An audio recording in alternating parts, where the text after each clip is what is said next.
Thank you for joining us for our Saturday evening Biennial Council celebration. We will now begin our program.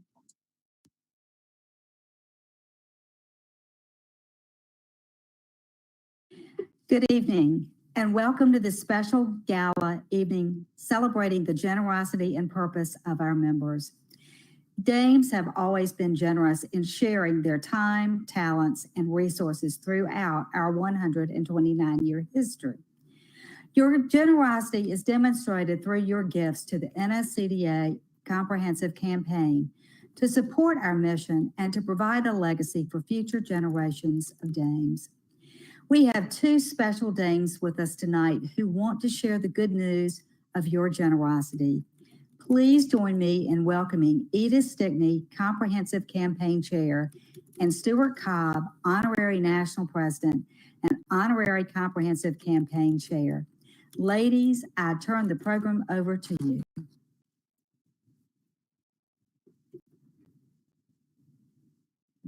Thank you, Anna. It is wonderful to be here, right, Stuart? We are here to celebrate the success of our comprehensive campaign, your comprehensive campaign, and celebrate the great generosity of the dames, our very generous donors, and our staff. Stuart?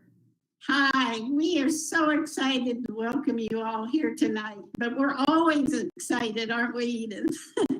Yeah, I think so. I am Stuart Cobb, the former honorary national NSCDA president and the honorary chairman of the comprehensive campaign. Yes. Thank you, Stuart. Well, wow, Stuart. Look at how much we've raised already. Our fabulous society has contributed. Look how much they've given to our wonderful campaign. Over $9 million so far. Yes, our culture of philanthropy is alive and well in the dames. Oh, just a minute. So sorry. You mean we're faster than technology? Yep, it's the technology for me, and who would have thought it? Yes, patriotic philanthropy. We're amazing, aren't we? It's clear that we are a society of generosity and purpose. Yes, you are absolutely right, Edith. Our mission is purpose-driven and relies on the generosity of all dames. And look at their generosity, Stuart. Wow. And all this came from over 3,500 dames, corporate societies, town and county committees, from Hawaii to New York, Georgia to Minnesota, Florida to California. Just look at that map. Wow. It's almost 100% of our corporate societies and members from every state supported the campaign through very generous donations. There you go, generosity and purpose, supporting our mission. Look at all those town and county committees. It's amazing. But we can't forget that over $1 million of the $9 million raised came from grants that our wonderful national headquarters Dumbarton House staff obtained.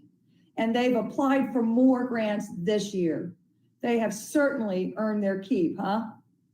Everyone's on board. And that's why I know we're going to reach and exceed our 10 million goal by December 31st. You bet. I think we should show where all their donations and pledges have gone so far and what we have already accomplished with this money. Yes. We have already kicked off our wonderful Great American Treasures. Catherine Kamek and Catherine Newsom, boom, they're fabulous. We have increased the Fund for the Future to its goal of $2 million and growing. And don't forget the lovely lady, Mary Steed Ewell, who contributed $100,000 to the American Indian Nurse Scholarship in honor of her cousin. Yes, the Martha L. Walden Fund. Oh, and we've established the Museum Alliance Grant Fund, which will enable Great American Treasures to award grants to our corporate societies all across the country. We've also paid for the new HVAC system and structural work at our national headquarters. Don't forget the new windows in the house and the doors and in the Bellevue room and the Right. balustrades on the terrace.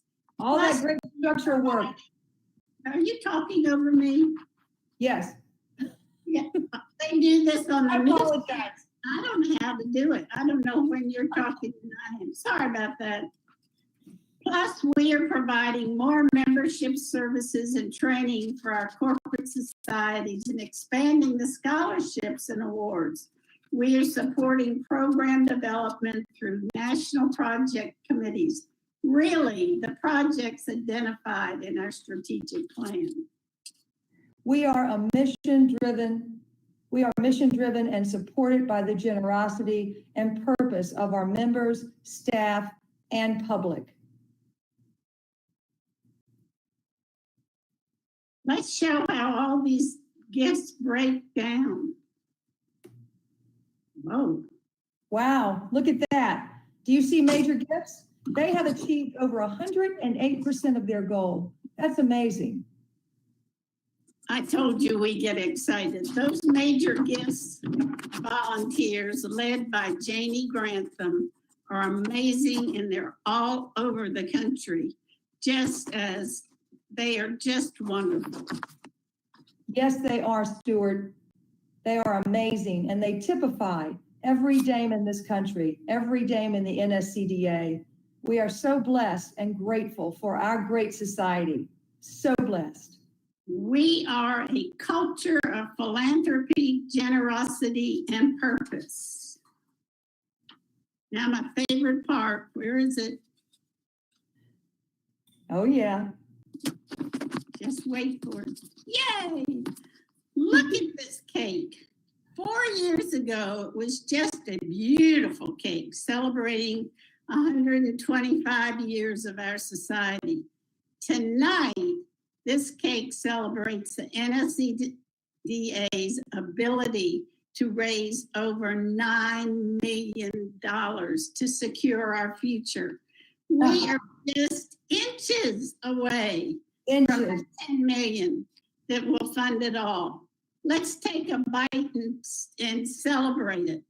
Cheers, and thank you all that contributed to it. Here's to your good health and our financial future. Well, how do we click this? Yeah, I'm on the other side. We're clicking, everybody. Okay. Click, click.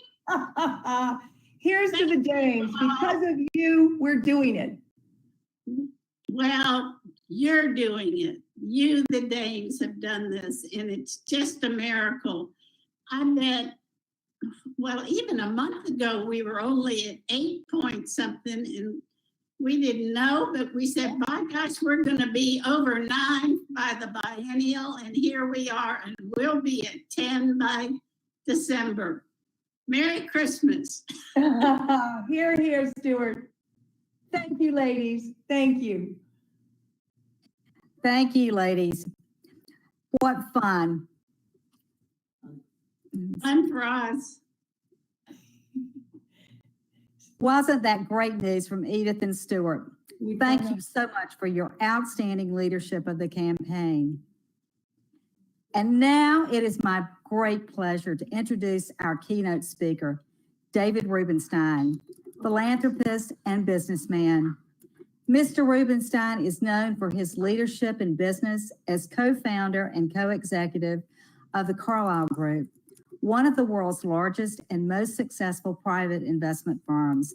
as well as for his leadership as a board member of several national museums, including the Smithsonian Institution, Art Centers, the Kennedy Center, medical research centers, and forums on economics and government.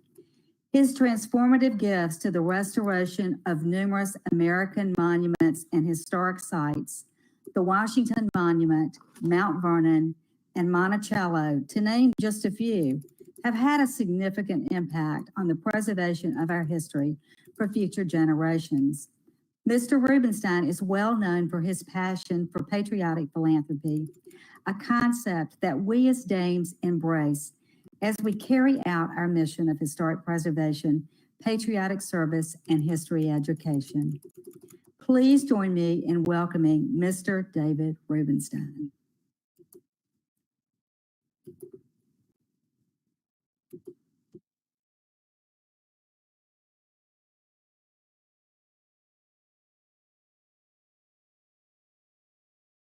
Hello, I'm David Rubenstein, Hello, and I'm I David have the Rubenstein. pleasure of speaking to you tonight. I want to thank you very much for inviting me to do so. As some of you may know, I spoke to the DC chapter of the Colonial Dames about 3 years ago now, and I said a number of things that I hope to say again tonight. So for those who heard me talk before, I apologize, but I have some new things I'd like to talk about, and I hope that all of you will find what I have to say interesting. So let me just begin by saying that I appreciate all the things that you're doing to help preserve America. This is a cause that I've been very interested in as well, and we need a lot of people to do this. You've been involved long before I have been. You've done some great things, and I think it's very important that you do so and continue to do so, and we get other people to do so as well. And let me describe why I think it's so important. There are two main reasons. Number one, there was a famous Harvard philosopher, George Santayana, who said, those people that don't remember history are condemned to relive it. In other words, if you don't understand what happened in the past, you might make the same mistakes that those in the past have made. So know what happened in the past, take the good and the bad, and move forward.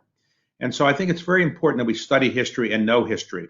Now, what George Santayana should have said as well as an amendum, I would call it my Rubenstein addendum to his principle, is that those who don't preserve history have a harder time understanding history. So it's not just understanding history, but we have to preserve history. And preserving it is very important. And let me describe the reason why I think it is. To understand history, you can read documents and you can read many other things, historical artifacts and newspapers and a whole variety of other things. And you can read diaries and a lot of other things. And you can also preserve buildings and things that are important historically. But somebody might say, why is it important to preserve these newspapers or documents or buildings? If we have a picture of them or we have it on a computer screen, why isn't it good enough? Well, the truth is the human brain has not yet evolved, fortunately, such that if you see something on a computer screen, it's the same as seeing it in person. Let me explain what I mean. Humans evolved out of caves about 400,000 years ago as Homo sapiens, and the brain has clearly evolved in many dramatic ways. And no doubt, thousands of years from today, it may evolve in other ways as well.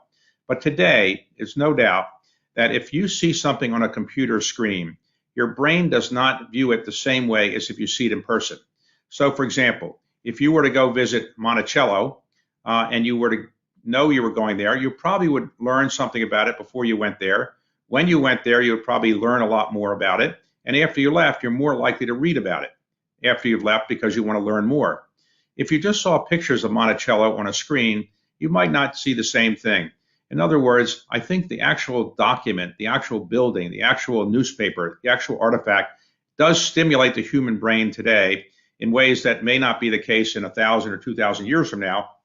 But today, there's no doubt that when you see the original, it helps preserve in your mind the importance of it, and you tend to learn more about it. Now, that's very important, I think, and I think, therefore, if we preserve things, we're more likely to see them, remember them, and learn more about them. But why is that so important? Not just because of what George Santayana said, but there's another reason, and let me describe this. Today, in the United States, we don't really understand or study history very much, or civics. And as a result, we see that many people are graduating from junior high school, and college, and they know very little about our country. As a result, you find statistics like these, and this is hard to believe, but 2/3 of Americans, when asked to name the 3 branches of government, cannot do so. Think about this. Those people who are immigrants to this country, they often take a citizenship test. And to become a citizen, you have to be a resident here for 5 years, and you then take a test which has 100 potential questions. You're asked to take 10 of them. You study 100, you're actually given 10, and you have to pass 6, and you're passed on an oral exam. 91% of the people who take that test pass every year, 91%. The same test was given 2 years ago to about 27,000 native-born Americans in all 50 states. And sadly, in 49 out of 50 states, a majority of citizens given the same basic citizenship test that immigrants are given could not pass it. Only one state, Vermont, and barely, was a majority of citizens able to pass it. What does that mean? That means that people in this country, often native-born, do not understand the history of our country, and they don't understand the way the government works. Now, why is that a bad thing? Well, this is very important to understand. When our country was set up, it was set up with the idea that we would be a representative democracy. Now, in truth, the founding fathers didn't completely trust everybody to vote, and therefore the presidential vote was given to the electors of the Electoral College, and the Senate was actually selected by state legislators. House of Representatives members were elected directly. Now, because of an amendment to the Constitution, senators are elected directly, and while the Electoral College has its flaws, we all know about them, I do think that Americans feel that they do have a right to vote, and their vote will count as a general rule of thumb.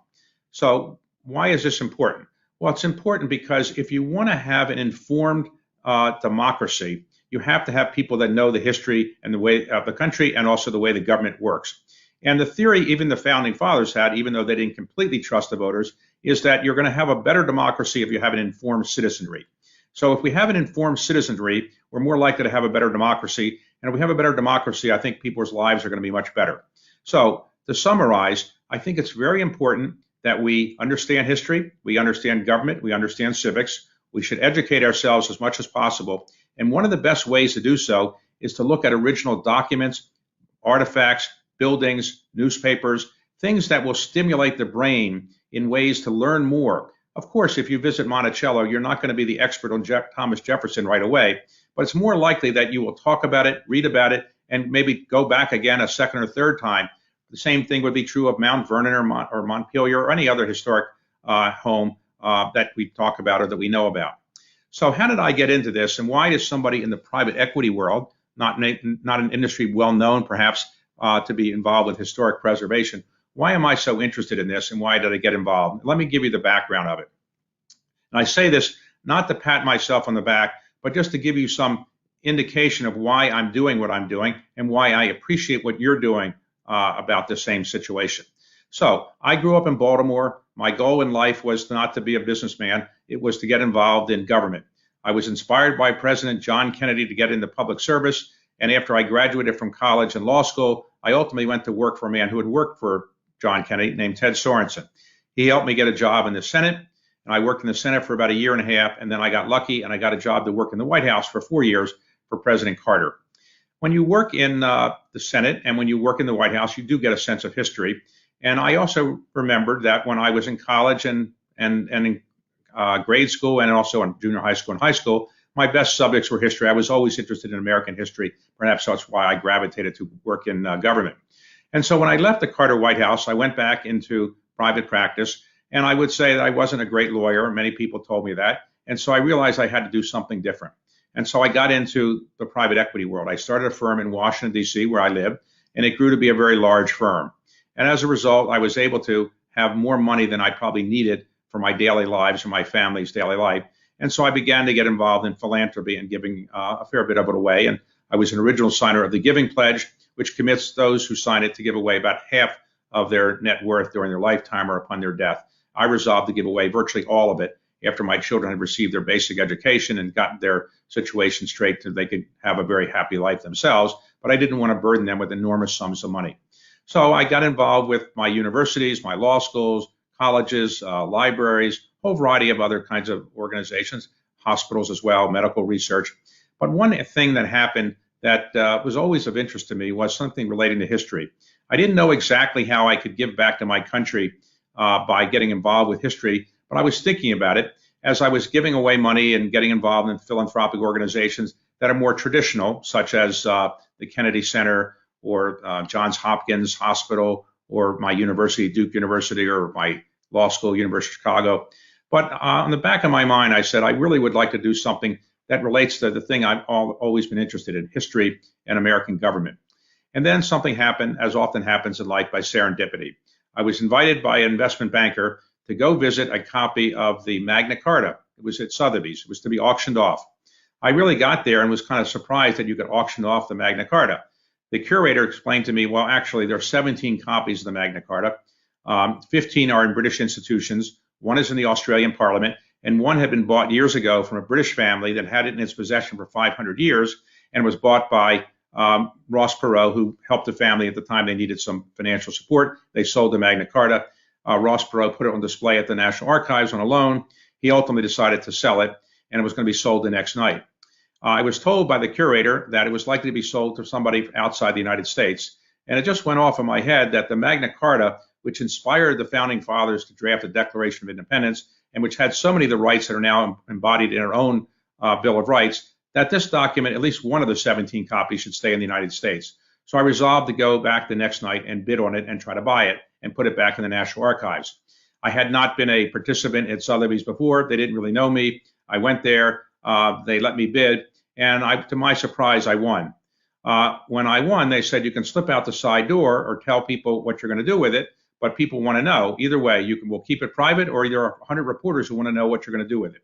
So I said, no, I don't mind going out and telling them what I'm going to do with it. And I went out and said to the reporters that I came from very modest circumstances in this country, and I wasn't sure that I would ever make the kind of money that I was able to make. I got very lucky in life, and I wanted to give back to the country that had been so good to me. So I was going to put this on a permanent loan to the National Archives, and upon my death, it will be there forever. And so that's what I've done. And now if you go to the National Archives, you'll see one of the 17 copies of the Magna Carta. And I thought maybe I was done with this area, and I didn't really think much about it. But then I started getting calls from other people saying, well, I have a historic copy of the Declaration of Independence. I have a historic copy of the 13th Amendment. I have a historic copy of the Emancipation Proclamation. I have an historic copy of the Bill of Rights. I began to realize that there are a number of these historic copies around. Many of them are in museums. Some of them are in private collections. But sometimes a lot of people that own these documents keep them very privately, and they don't really show them. And so I decided that I would start an effort to buy a lot of these historic documents and put them on display so that Americans could see them. So I would buy them and put them on display at the Smithsonian or the National Archives, the National Constitution Center, Mount Vernon, other historic places. And I began to do this, and I bought a lot of these historic documents. Now have a very, very large collection of them and a very large collection of declarations of independence. And so I began to think, well, this is a nice contribution. It's not a significant one, perhaps, compared to what others are doing, but it's my little way to give back and help with preservation of American history. And then one day, when I was at the Kennedy Center, I serve as the chair of the board of the Kennedy Center. I was alerted to the fact that when I was out of town 2 days ago prior, the Washington Monument had been struck and damaged by a lightning attack. And the head of the Park Service was on the Kennedy Center board, and his name is John Jarvis, and he said that he wasn't sure how long it would take to fix it, or whether we get the money from Congress to do it relatively quickly. So I said, I'll tell you what, forget Congress, let me put up the money and just fix it and get it done as quickly as you can so it can reopen. And so ultimately, Congress did put up some money as well, but I helped put up the money to help repair the Washington Monument. And I realized that this monument is so important to Americans that as more people can go to there and be open as much as possible, that would be a good thing. And then other people began to say to me, well, if you want to fix up some historic buildings, there's some other ones that need repair and need some help. And so I got involved with Monticello, Montpelier, Mount Vernon, the Custis Lee Mansion, also known as Arlington House at the top of Arlington Cemetery, the Iwo Jima Memorial, among other kinds of buildings. And I began to give them money to fix up what they have and make sure that they were in better shape. Now, why is it important to fix them up? Well, I realized that when you tour some of these facilities, and I also toured and gave money to improve the Lincoln Memorial and the Jefferson Memorial, that they have been run down a bit. The National Park Service has about $12 billion in backlogs of things that it needs to do. So while the government of the United States has a lot of money in some respects, it doesn't focus on historic preservation as much as maybe it should, or monument preservation. So I decided I would do my part and put up money to make some of these repairs. Though I did say that I wanted the historic the historic monuments to reflect the reality. So when I was involved with Montpelier or Monticello, I said these places were plantations, and so we should not hide the fact that the owners were slave owners, and that we should make sure that everybody recognizes that, and that the slave quarters are built out as well. And that has been done at Montpelier and Monticello, in part because of my insistence that it be done. Though obviously they were probably going to do it anyway, but I really pushed them to maybe move forward with this. And so as a result of this, I began to repair a lot of historic buildings and a lot of historic documents. I preserved them and put them on display. And then another phenomenon occurred. I was told that the first book ever printed in the United States, the Bay Psalms book, was going to go for sale. There are only 7 copies of them. And many people had never seen it. It's the first book ever printed here, printed in the United States in 1640, and was printed by the Puritans, who really wanted a new prayer book. They had one developed, and they brought a printing press over from England, and the printing press ultimately printed this first book. And as a result of that sale that occurred, I bought this book. It was auctioned off, and I bought it, and now I put it on display in various libraries around the country. And I realized that there are a lot of historic books that should be preserved and put together and put on display as well. So I began a serious effort to acquire many of the most important first editions of major historic books in the United States. So Common Sense, or the original writings of Thomas Jefferson or Alexander Hamilton, or things like that, so that make sure these are preserved in a safe collection and that they are available to people to see these historic books. So as a result of the books that I bought, the documents, the building preservation, I became known as somebody interested in American history, and I was. And I called what I was doing something called patriotic philanthropy, which is to say, I don't want to make it sound like it's that you're not patriotic if you're doing other things, but I just thought that an act of philanthropy where you are reminding people of history and heritage of our country, the good and the bad, would be something that I thought was patriotic, and I would call it patriotic philanthropy. And so while I now am very involved in this area, I have to be honest, it gets a disproportionate amount of attention. I'm not upset with that, but it's 90% of my money for philanthropy goes to medical research or education or things like that, scholarships. But about 10% goes to historic preservation.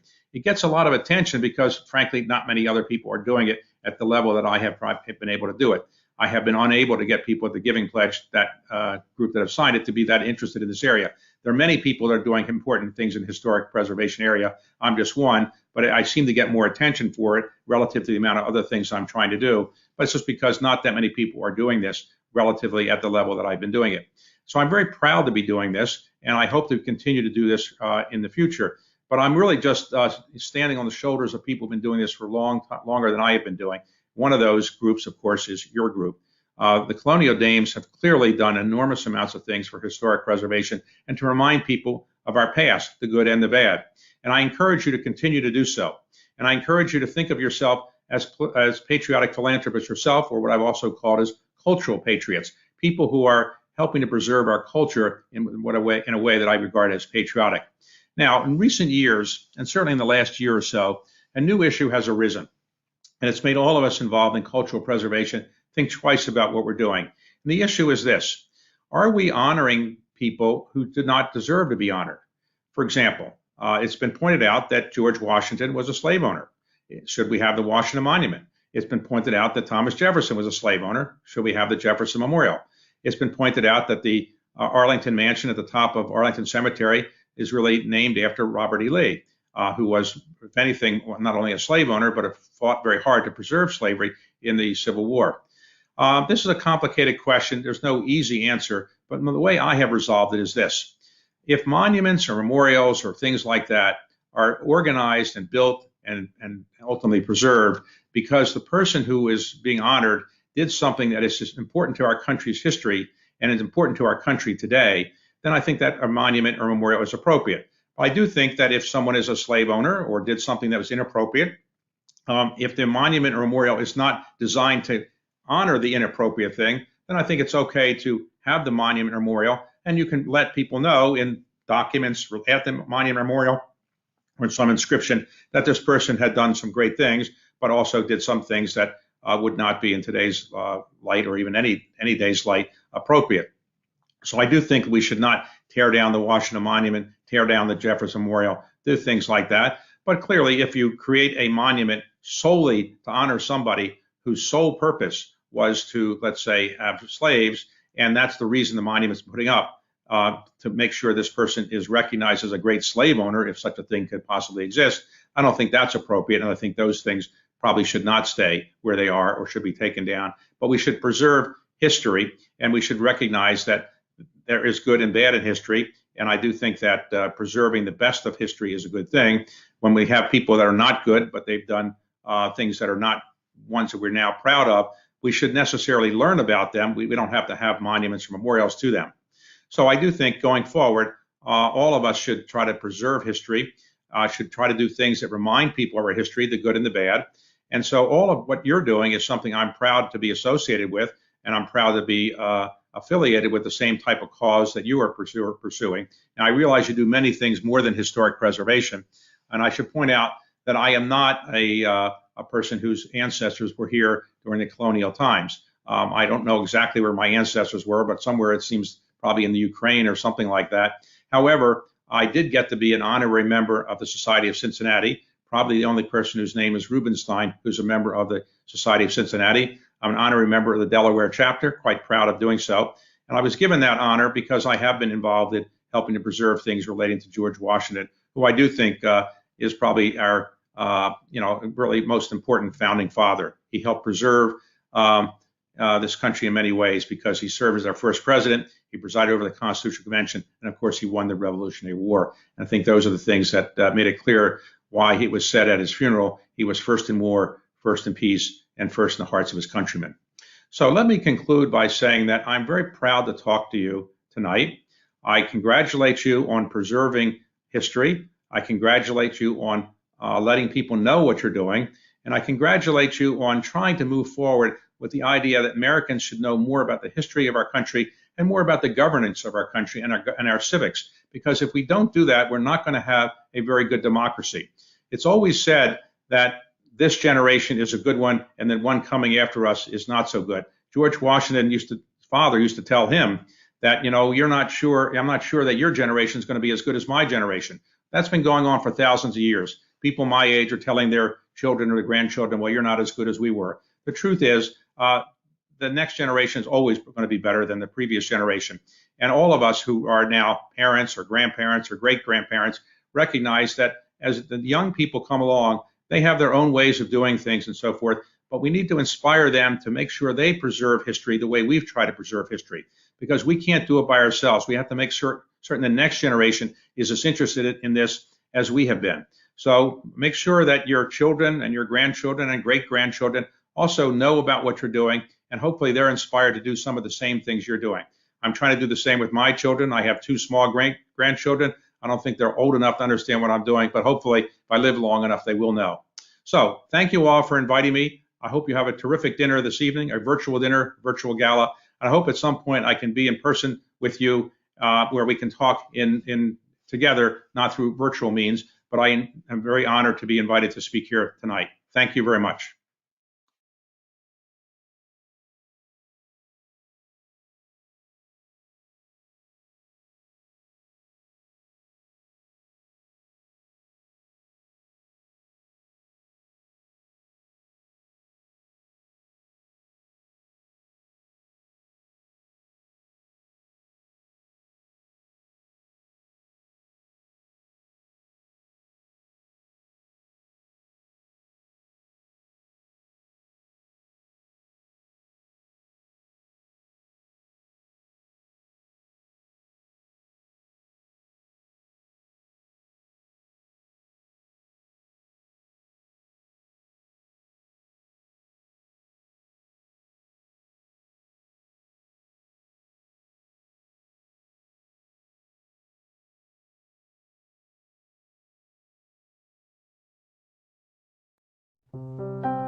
Now we move to a very special part of the evening, the special recognition of one of our own members with the presentation of the inaugural NSCDA Award for Generosity and Purpose.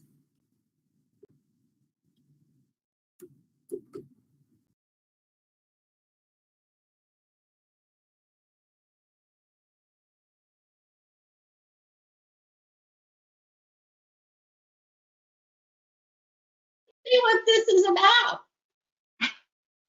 Do we know what this is about?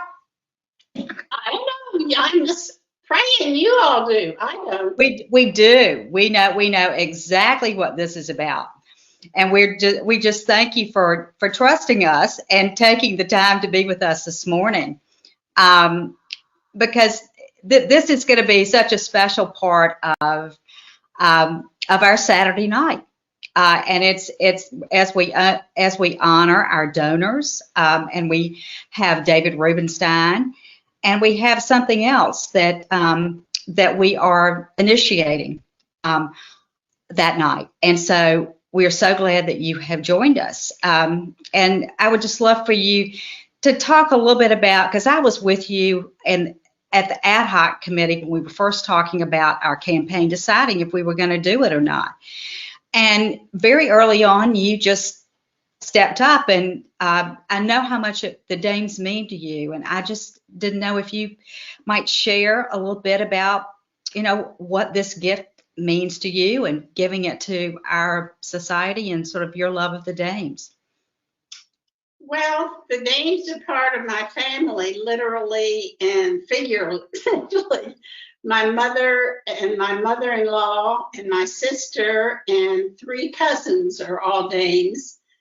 And I was so lucky when I moved from Wilmington, Delaware to Little Rock, Arkansas, and didn't know very many people.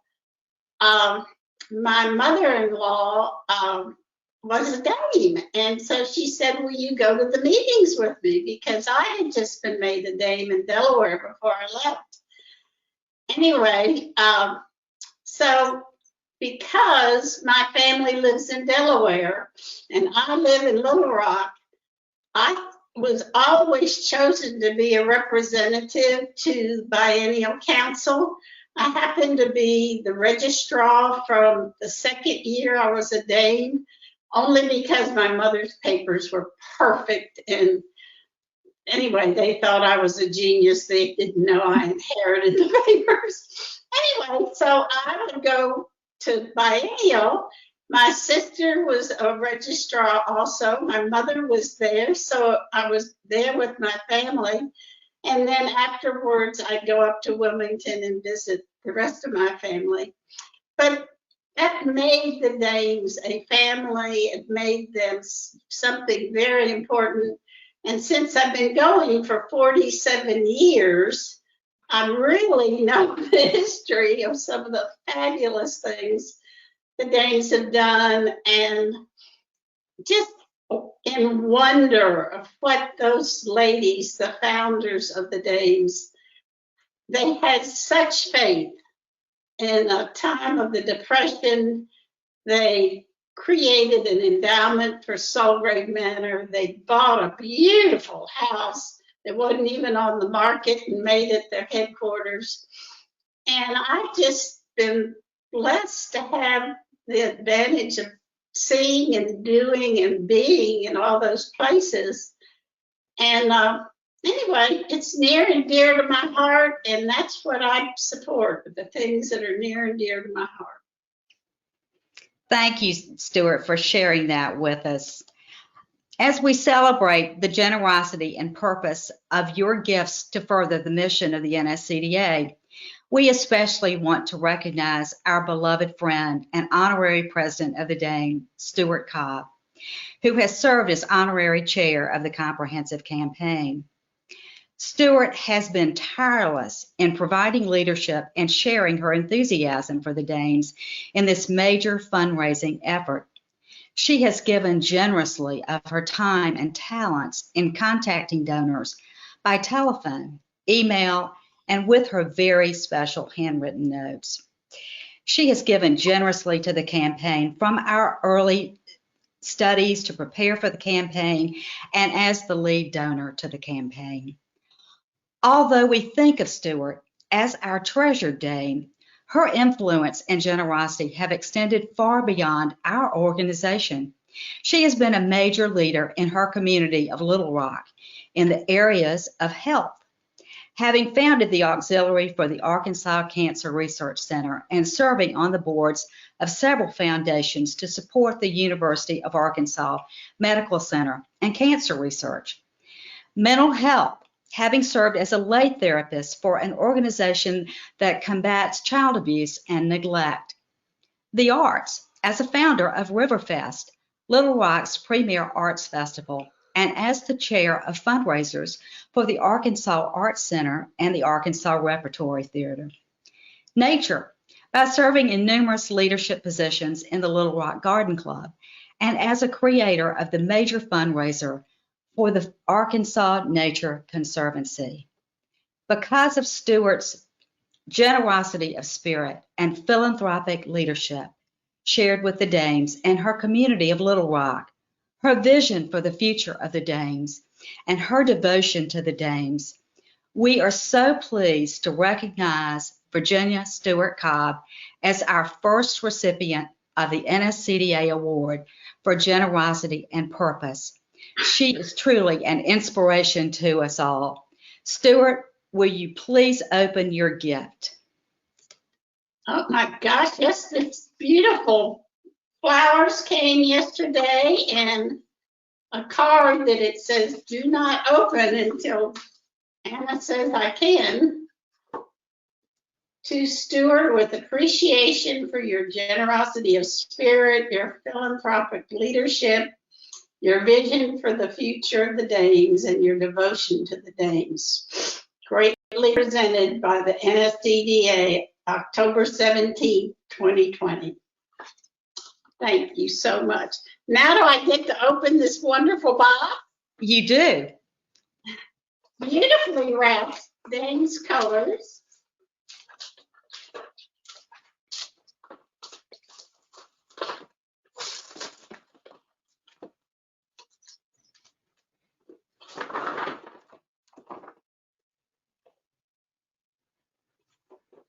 Does it come with instructions?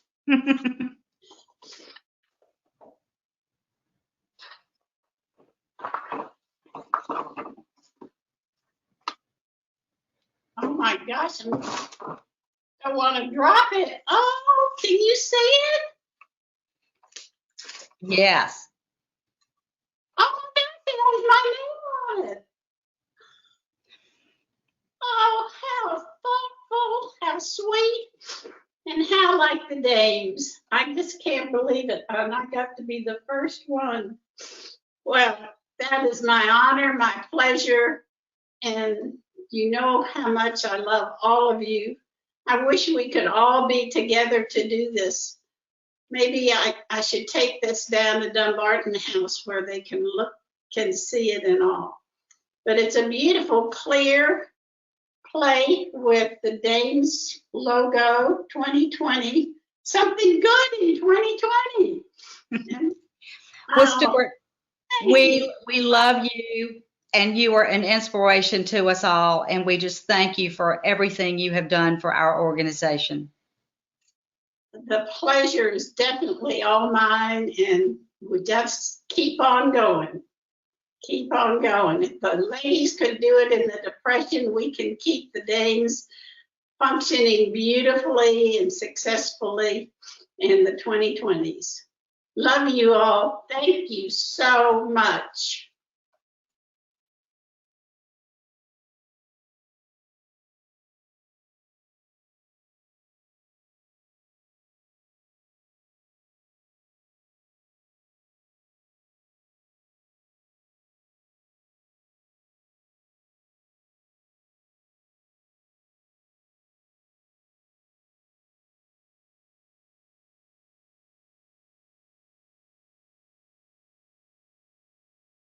Inaugural NSCDA Award for Generosity and Purpose, which, as you can see, is a well-deserved award.